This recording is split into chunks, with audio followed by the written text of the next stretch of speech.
Assalomu alaykum. Men bugun diagrammalar bo'yicha qisqacha to'xtalib o'tmoqchiman. Qisqacha bu chuqurlashmadim. Просто mana shu boshlang'ich diagrammalarni tashkil qilishni o'rganamiz. Buning uchun jadval hozir qoldim. Zarbazarning 3 yildagi daromadlari farqlari million so'mda. Ya'ni mana 2022-yildan to 2024-yilgacha bu yil yakunlanmagan yil hisobiga 2024-yilgacha oldim.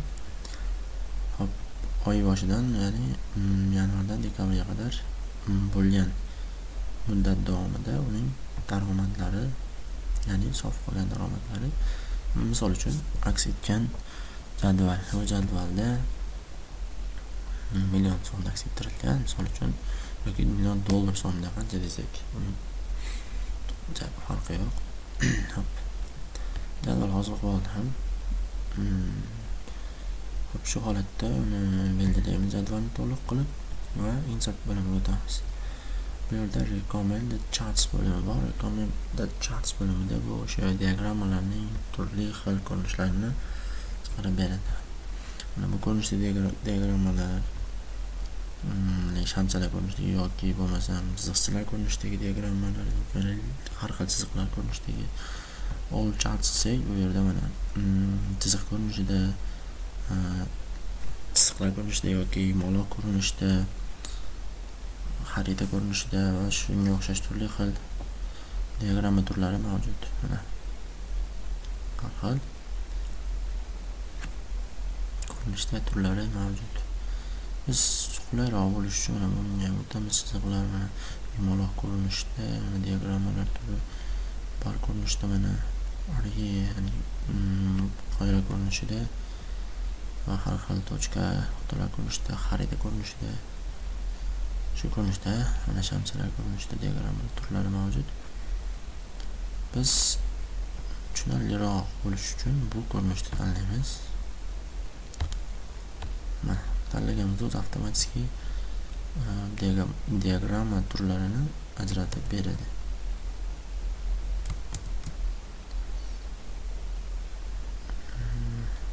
Shu yerga qo'yib ozgina tortamiz. Qulayroq, ixchamroq va yaxshiroq ko'rinish uchun. Mana 2024-yilda, 2023-yilda, 2022-yilda, 2022-yilda grey rangda, 2023-yilda brown rang, 2024-yilda esa blue rangda ko'rsatyapti. Ya'ni kulrang, jigarrang va ko'k rangda ko'rsatyapti. Buni o'zimiz o'zgartirishimiz, qo'lda o'zgartirishimiz ham mumkin.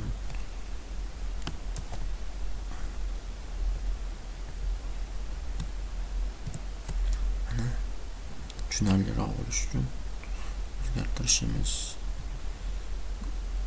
mumkin, unga rang berishimiz mumkin.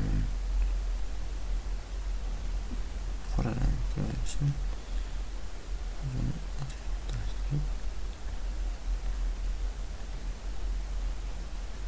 Bo'ldi. Shu ko'rinishda mana tushunarliroq bo'lish uchun zarbazarning 3 yil daromadlari farqi million so'mda. Bu yerda nima deyapti?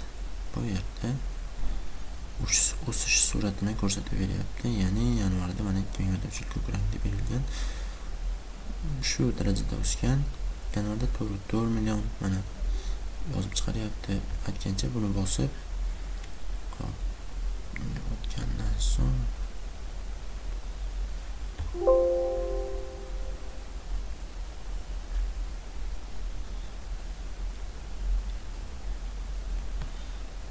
sertifikatni qilamiz.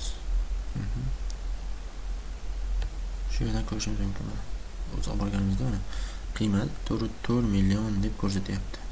Bunda 1.2 million, bunda 5.5 million. Ya'ni 2022-yilda daromadi balandroq bo'lgan, 2023-yilda pastlagan, ya'ni 2024-yilda o'z holiga qaytyapti.